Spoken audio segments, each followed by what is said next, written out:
Home sweet home. Fifth-ranked Iowa Western stays home away from home as the Reivers do it up with DuPage at Lewis Central. Hey, remember the Titans? LC lights it up under the lights. Another Trojan War? Seeing stars at CB Stadium. AL in the running for win number 2. The Eagles fly with the Rockets. Guess who's faster? Who's fastest to 16-0? Will the new number 1 please stand up? 4 teams serving it up at TJ. What went down? Getting down on the pitch. The Reivers running round and round and stop.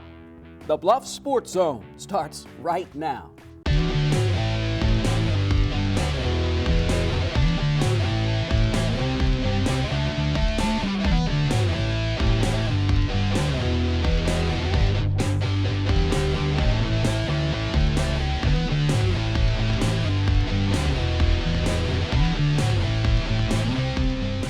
Hello, I'm JJ Davis, and welcome to another edition of the Bluffs Sports Zone. Now, I don't know about you, but I couldn't wait to see the Reivers. After 3 straight road games, 5th-ranked Iowa Western is home as IDUB goes toe-to-toe with its 3rd-ranked opponent in a row.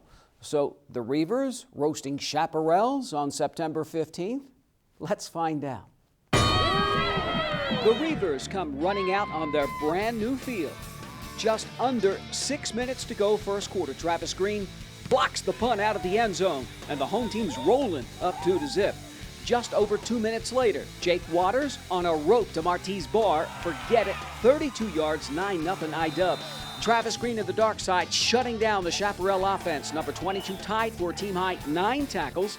Took him a while to tackle Jake Waters here. 39-yard run. The Reivers run up nearly 700 yards. 2nd and 9, DuPage 20. Waters to Dion Long. 16-0 after 1, and number 1 only as he can. Yeah, har har, we're just getting cranked up, har har. The visitors hoping to make a game of it. 2nd and 6, IDUB 24. Tyrell Thomas, shifty little run. 1st and goal from the 5. Number 35 does the honors, and DuPage is on the board. Head coach Scott Strohmeyer keeps dialing up the O-show. Jake Waters throwing darts to Gunnar Gillian. The Reivers rack up 42 points in the final 19 minutes of the half. Dion Long, another field day, 9 catches, 174 yards. Look at this one. Got it. His 2nd touchdown, 23-7 IDUB. The defense dominating. Akeem Hicks plays center field with the pick. Jake Waters, impressive. 19 of 24, 307 yards in the first half all day. 44 yards. Andrew Stone, 30-7, over 9 minutes left. Just under 6 to go. Vernon Roberts runs it in from 5 yards. The route continues. Roberts screaming with 123 yards on the day. Just over a minute and a half left. 3rd and goal from the 16. Guess who? Waters, a school record 5 touchdown passes. 3rd to Dion Long, 44-7 IDUB at the half. The Reivers turn to Page, 65-21. A 16-yard touchdown pass from Jake Waters. We started off a little bit slow, offensively, and special teams kind of got us going. And we got some firepower on offense, and the defense is playing well. So we got a couple scores, and we're wearing people out. No, it didn't seem that easy. The score kind of made it seem a little easier than it actually was. But they were a good team, and we just came out and made plays, and defense got stops, and that was good. Do you feel like right now nobody can cover you?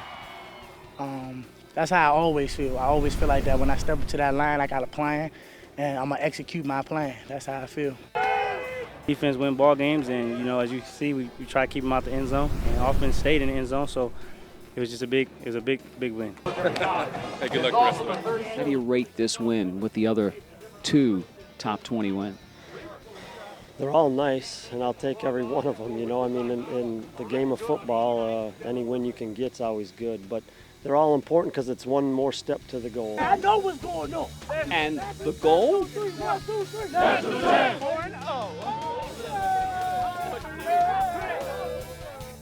Some of the DuPage coaches told Coach Stroh after the game to go and win it all, national title. They were that impressed. Another impressive game for the former Falcon. Jake Waters mastered this offense. School record 5 touchdown passes, all in the first half. Of course, it's always nice to have guys like Dion Long. The future Terp is like a man amongst boys, unstoppable. Vernon Roberts, Aaron Wimberly, both rushed for over 100 yards, combining for 276 and 2 touchdowns. The D looks dominating for the most part.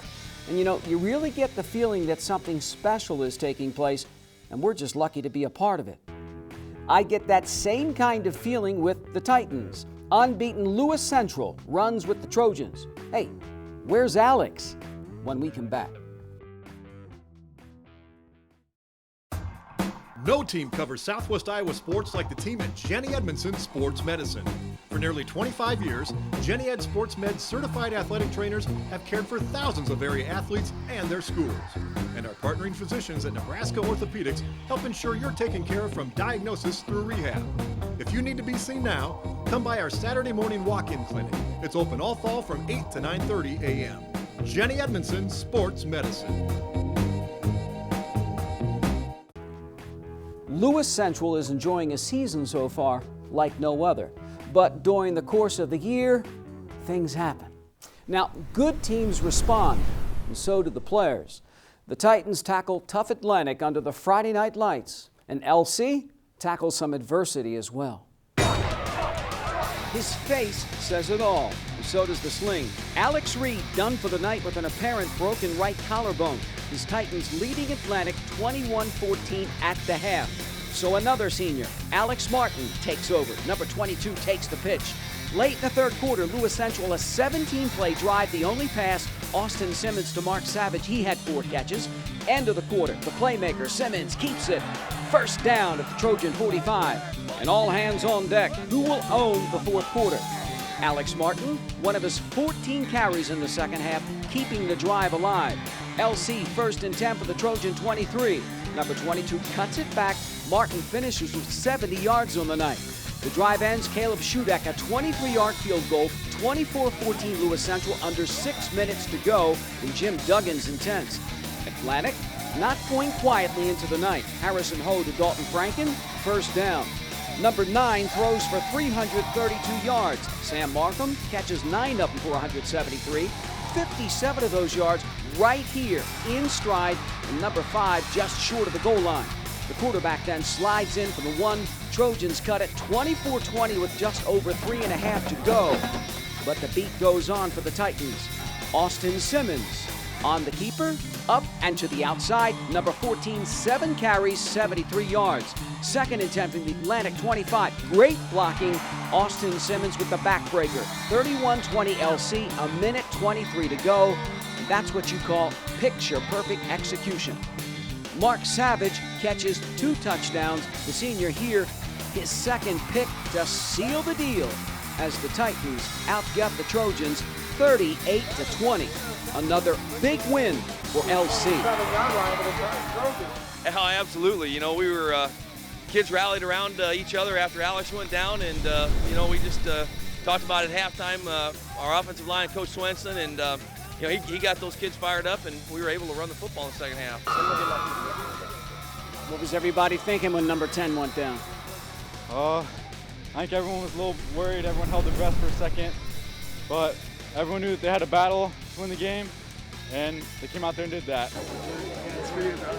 I was just fighting for extra yards and piled up on me, and I felt the sharp pain go through, and it wasn't a good feeling, but the W at the end, that is a great feeling, so it makes up for it.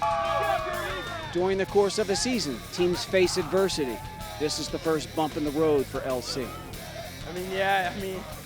Adversity causes some men to break, some to break records, and hopefully this team will break some records. You know, Alex went down, and the kids just rallied and just played harder. They played with heart, and they wanted that homecoming win. The dream season continues for Lewis Central. The Titans fired up, now 4-0, and Alex Reed, going to need that helmet. As Coach Duggan told number 10, you'll be back in time for the Dome. I mean, that's what they were all saying to him. Big-time players come up big in big-time games. The super sophomore Austin Simmons, as you saw, he averaged over 10 yards a run, threw for 2, and of course ran for 1. Mark Savage becoming a one-man gang, caught 2 touchdowns, picked off 2. He's becoming a big-time playmaker. Now, before he got hurt just before the half, Alex Reed runs for over 100 yards, including a 60-yarder for a TD. And it's up to Alex Martin and some of the other guys to continue to step up. Next up, the unbeaten Titans, another big one on the road. Crosstown, AL, home against a team that was seeing stars just 1 week earlier. The Lynx come busting out against a team that given up 84 points the week before. Looks like it early. First time AL has the ball. Dylan Garner, here he comes. 50 of his 134 yards on the night. Lynx first and 10 from Stars 40. Jared Thompson getting more comfortable. Completes 11 passes, this one to Chase Herbst. The quarterback calls his own number. AL would outgain SC North 335 to 275. The Lynx get to the 16-yard line, and the quarterback gets sacked. Coach Camrad searching for answers. The Stars moving the ball at times. Still, first quarter, Robert Newstrom, one of his 6 completions. First and 10 from their own 31. Deho Hubert, number 21, 14 yards and a first down. The visitors forced a punt. Bad snap. Newstrom gets smothered, but flags fly. Face masking AL. The Lynx have got to be wondering. All right, second quarter, still scoreless. Thompson to Brandon Colpitz. AL second and 11 from the SC North 39. Thompson, quick slant to Chase Herbst. 11 plays, 51 yards, but the Lynx fumble it away. So the Stars take over, third and 15. Number 8 rolls, and he hits AL's Jake Whalen right in the numbers, but hold on. Roughing the passer on the defense, 15-yard penalty, first down. Again, 1 step forward, 2 steps back. Late in the half, Jared Thompson throws for 163 yards. Dylan Garner, a nice little run. The junior again to the senior. Chase Herbst sits down. The Lynx in business at the SC North 42, under a minute to go. Go for the home run. Herbst just can't reach it. Ball's on the 30. 5 seconds left. Thompson to Colpitz. Got it. So close, but so far. Scoreless, if you can believe it, at the half. That concludes the half. It was all tied after 3. In the fourth, Sioux City North 10-play drive. The Stars break the tie with a 17-yard touchdown pass. AL drives to the 4-yard line under 2 minutes to go, and Jared Thompson gets picked off. So the visitors win it 20-13. Dylan Garner comes up big, over 100 yards. The junior quarterback throws for 163, and Jared, I think, growing a little bit more each and every week. My man Brandon Colpitz, a big touchdown catch. Doesn't get any better for the Lynx, though. Back on the road to SC West. TJ hit the road and won on Friday night, September 14th. The Yellow Jackets humbled Hoover 53-21. Dominic Wilson, his usual self, over 300 yards of total offense, scores 3 touchdowns, throws for 2 more. Ja'Kai Gregory, another kickoff return for a touchdown, caught a couple for 6 as well. And Mike Spike comes up big. He returns one of his 2 picks for 6. The Yellow Jackets now 3-1. TJ all in next for a home game against Sioux City East. Business as usual for St. Albert. The Falcons crushed West Central Valley 62-7. Cole Herr, a big game. John Myring clicked on all his PATs, and he even drilled a 37-yard field goal. The Hawk in on a team high, 9 tackles. St. Albert now 3-1. Up next for KC and the Birds, a tough one at Tri-Center. And speaking of Birds, Heartland Christian looking to take off against the Rockets. It was Friday afternoon, September 14th. Believe on 3. How do we say it? Believe on 3. 1, 2, 3. Believe. The Eagles believing against Arweva. First series, quarterback Steve Horan gets stripped and the Rockets recover. Next play, Elliott Koch almost untouched, and 46 seconds in, Arweva's on the board. Second possession, Austin Stolk, his first of just 2 passes for the game to Brandon Koch. Touchdown, 13-0 visitors. Rockets recover another fumble. 3rd and 4 from the 33. Number 7 rolls to Nick Groth, and number 28 rolls in. 19-0 Arweva. We keep running the ball. We got to make mistakes. I mean, that's 2 fumbles in 3 possessions, and one's my fault. Shouldn't have went for it. The Eagles just 156 total yards. Zach Nichols 9 carries for 50 yards. Nice one here. 2:11 left in the first quarter. The Rockets are 3rd and 5 from their own 24. Elliott Koch keeps fighting, runs away with 56 of his 209 yards on the day, 25-0 Arweeva. And the home side's trying to hang in there. Second quarter, number 40 again, Elliott Koch, another of his 4 touchdowns, 33-0 Rockets. Heartland Christian, another here of its 4 fumbles, loses 3 inside its own 20. And the visitors, 371 yards on the ground. The quarterback, a little hurdle action right here. 47-8 at the half. And Arweeva runs right through the Eagles, 65-8. Arweeva takes out the Eagles 65-8. Zach Nichols, 50 yards on 9 carries and the only touchdown. And get this, head coach Sean Struck told me that he started with 17 players at the beginning of the season. 2 quit, 3 are hurt. So Heartland Christian's down to 12 players for 8-man football. My heart goes out to the Eagles. Moving indoors, the top-ranked volleyball team in the nation looks to keep it that way. Reiver Volleyball continues after the break.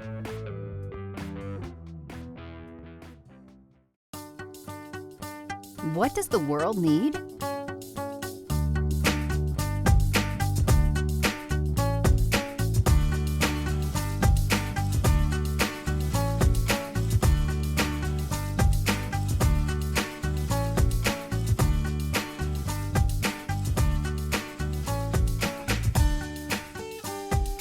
What will you become? Iowa Western. The world is waiting. If green and gold never gets old, then St. Albert Sports Fan is the place for you. Updated daily, it's loaded with articles, archives, and so much more. And if you can't make the game, you can still watch it live from the comfort of your own computer. St. Albert Sports Fan, the homepage for the home team. This portion of the Bluffs Sports Zone, brought to you by the St. Albert Alumni Association. Wednesday, September 12th, the new volleyball poll is out. Guess who's number 1? Unbeaten Iowa Western then has to go out and prove it Wednesday night. Now, up to this point, head coach Darren McBroom's team has just been very, very impressive. The Reivers just rolling over opponents, dropping barely a set. But then comes that number 1 ranking and the bullseye that comes with it, and a home match nonetheless. IWTV student Sean Culligan has a ringside seat. An exciting night at Gainesville Arena on Wednesday, September 12th. The IW volleyball team ranked number 1 for the first time under head coach Darren McBroom, welcoming Southeast Community College out of Beatrice, Nebraska. Reivers looking to get a fast start. Emily Jones with the ace to make it 6-3 Iowa Western. Later, the home team continuing to roll. Aaron Weiss with the kill. The Reivers go on an 8-2 run. Not so fast. The Storm will have 4 straight points, capped by Emily Huseman. She hits it off the block and down, making the score 15-9 Iowa Western. And McBroom is not happy. Pick it up! Hold your best right now! Go! Top-ranked Reivers respond, closing out the first set on a 10-6 run, the final 25-15. Iowa Western taking the momentum right into set 2. Sarah Kemp floats one right over the net for the winner, giving IW a 9-3 lead. Reivers continue to ride the high hand of Kemp. She rockets a kill off the Storm Libero, 14-3 Iowa Western. Yulia Veranko finishing an 8-0 run with the ace. The Reivers take set number 2 in dominating fashion, 25-6. Middle of the third set, up 7-4. Kemp shining again. The sophomore scores with the hit off the defender. Alyssa Jeffrey with the ace. The Reivers go on to win the set. Final score, 25-13. The win over Southeast improves their overall record to 16-0 as they prepare for a long road trip ahead, facing off against 4 ranked opponents in just 5 days. The top-ranked Reivers, however, enjoying the win tonight and taking some time out to thank their fans. Now, IW did lose its first match in 4 sets to the College of Southern Idaho Friday, September 14th. But the Reivers then bounced back, ripped off 3 straight wins. So 19-1, number 1, not bad at all.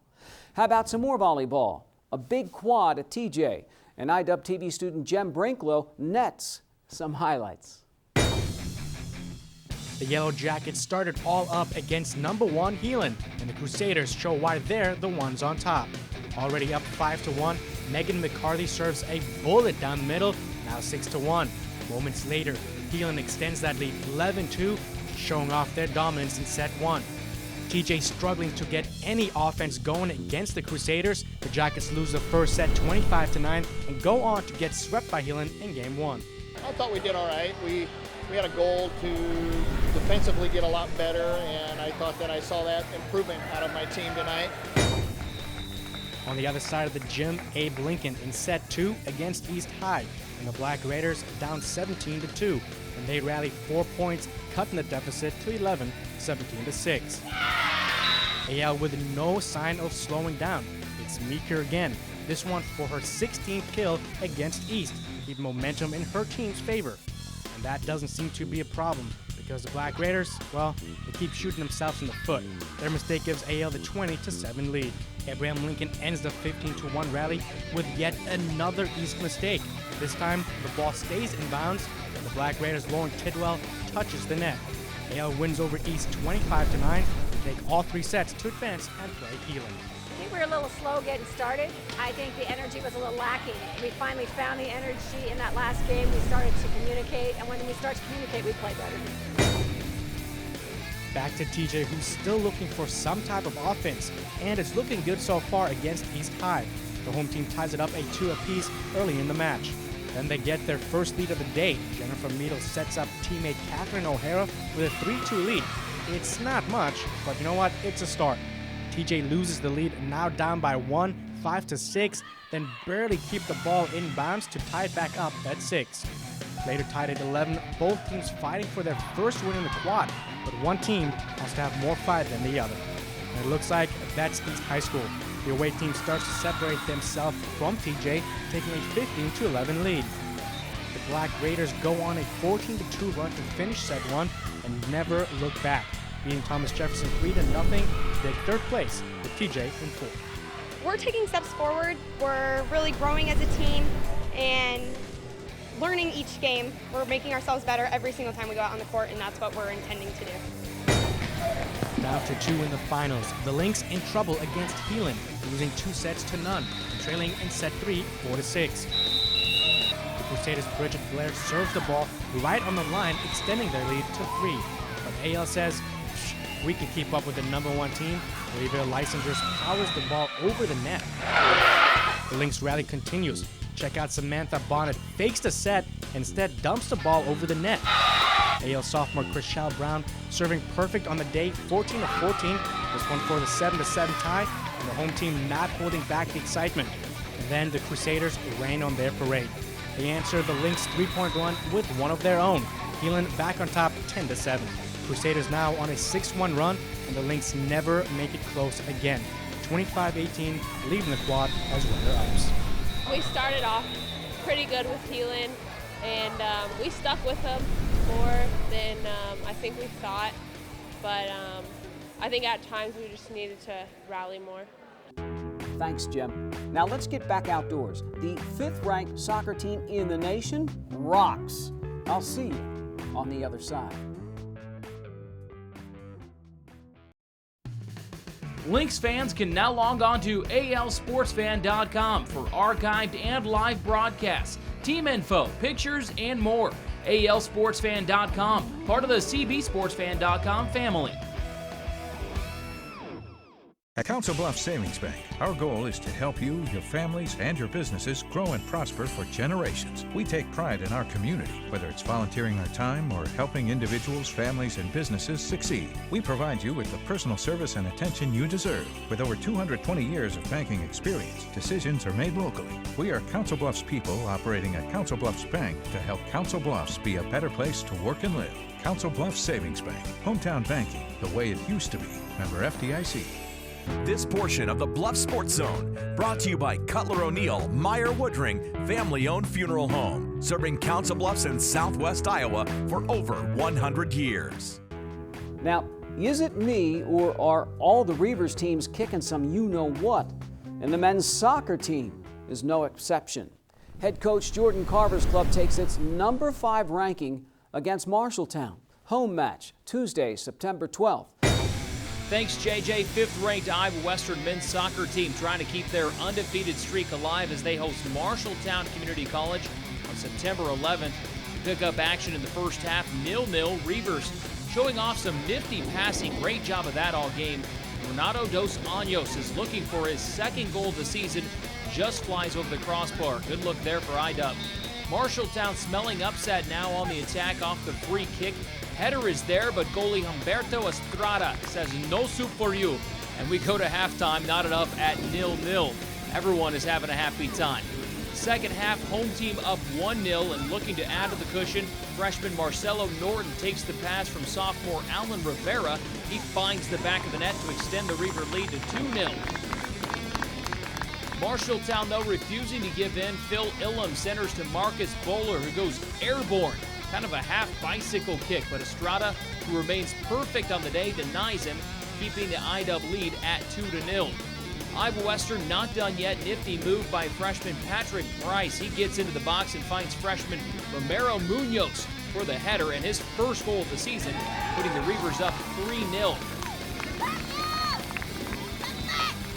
IWCC really takes advantage of their opportunities, connecting on 3 of their 5 shots on goal, all the while controlling possession, only allowing 2 shots on goal. The 3 scores plenty as Iowa Western takes this one 3-0. Keeps the undefeated streak alive, moving to 6-0-1 on the year. The top 5 Reivers continue to look impressive early in the season. This year, my biggest worry has always been our team's maturity. So I feel that where last year we give away silly goals, this year we're actually keeping everything pretty tidy. I think the competition this year, though, has been a little bit down as opposed to years before. But I'm not going to discredit my team's success this year. I think there's still a lot of improvement, and I feel that there are still teams out there that could beat us. And so I really want us to work on the things that we can really do well, which is we're a very good passing team if we want to demonstrate that. It just shows to me that we're still maturing. We're still learning to be more comfortable out there on the field without having to do something stupid. We had 3 yellow cards today, and we're winning 3-0, and I think, in my opinion, those are unnecessary. So I think if we can start maturing on the ball, having a little bit better possession, maturing in our, when we get into challenges, we're not bickering with the referee, I feel that we will be a team that could go win a national championship. But at the moment, I feel that, yeah, we've done a lot, but we still have to improve. The men rolling 6-0-1. The 5th-ranked women 6-1-1. And I don't know about you, but this fall season is shaping up like no other at Iowa Western. And this show is in the books. What will the next chapter bring? Join us next week. But for now, I'm JJ Davis from the Bluffs Sports Zone, and I'll see you around.